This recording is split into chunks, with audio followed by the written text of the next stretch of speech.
आज ही Doubtnut app download करें। Doubtnut पर होगा अब आपके सभी मैथ्स, केमिस्ट्री, फिजिक्स और बायोलॉजी डाउट्स का सफाया। बस अपने क्वेश्चन की फोटो खींचो, उसे क्रॉप करो और तुरंत वीडियो सोल्यूशन पाओ। Download now. देखो इस क्वेश्चन में मुझे क्या गिवन है that a block of mass 2 kg rests on a horizontal surface. If a horizontal force of 5 Newton is applied on the block, then the frictional force on it is.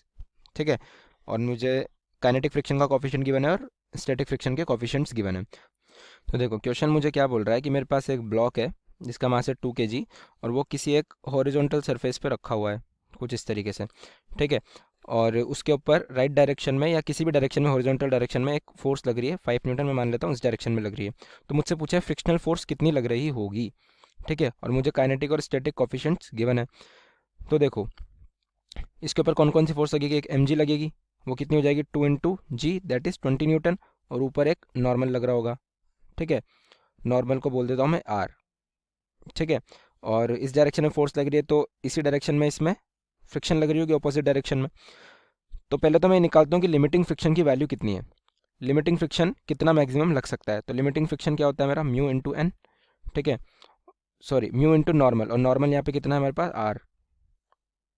ठीक है, mu into are. तो अगर vertical direction में बात करूँ तो मेरा block move नहीं कर रहा है यानी कि इक्विलिब्रियम में, तो मैं बोल सकता हूँ आर यहाँ से कितना हो गया मेरे पास 20 न्यूटन।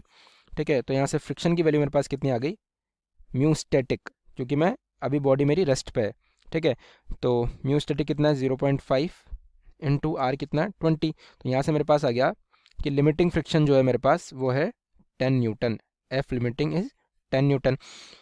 तो मैं ये बोल सकता हूँ कि 10 न्यूटन तक की फोर्स अगर हॉरिजॉन्टल डायरेक्शन में हम लगाएं तो मेरा ब्लॉक रेस्ट पे ही रहेगा, क्योंकि 10 न्यूटन तक की फोर्स को मेरा जो फ्रिक्शनल फोर्स है वो अपोज कर सकता है। ठीक है, तो अगर फोर्स अगर 10 न्यूटन रही या उससे कम रही तो ब्लॉक मेरा रेस्ट पे रहेगा, और उस अगर 10 न्यूटन से कम फोर्स रहेगी तो फ्रिक्शनल फोर्स उसको बैलेंस करने के लिए उसी अमाउंट में अपोजिट डायरेक्शन में एक फोर्स लगा देगा। ठीक है, मेरे कहने का मतलब ये है कि ये जो 5 न्यूटन फोर्स लगी हुई है यहाँ पे ये 10 न्यूटन से कम है। ठीक है, 10 न्यूटन मेरी लिमिटिंग फ्रिक्शन है, तो फ्रिक्शनल फोर्स जो फ्रिक्शन है वो क्या लग करेगा इस डायरेक्शन में 5 न्यूटन लग जाएगा ताकि मेरी बॉडी रेस्ट पे ही रहे। तो यहाँ से मेरे पास फ्रिक्शन फोर्स की वैल्यू कितनी आ गई, बॉडी मेरी मूव नहीं कर रही है तो फ्रिक्शन फोर्स की वैल्यू आ गई मेरे पास 5 न्यूटन।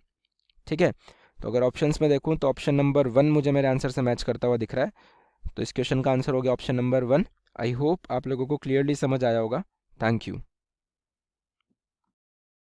क्लास 6 से 12 से लेके नीट, IIT, JEE मेंस और एडवांस के लेवल तक 10 मिलियन से ज्यादा स्टूडेंट्स का भरोसा।